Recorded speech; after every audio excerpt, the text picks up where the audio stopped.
بسم اللہ الرحمن الرحیم۔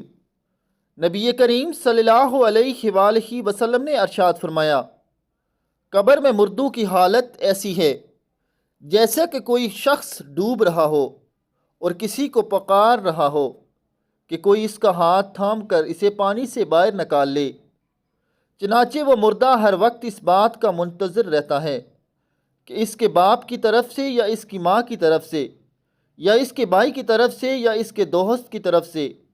اس کو دوا پہنچے۔ پس جب اسے کسی کی طرف سے دوا پہنچتی ہے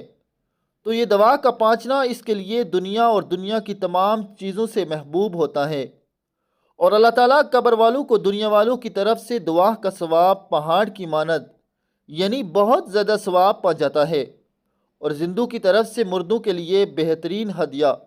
استغفار ہے۔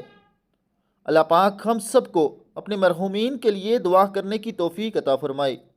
آمین ثم آمین۔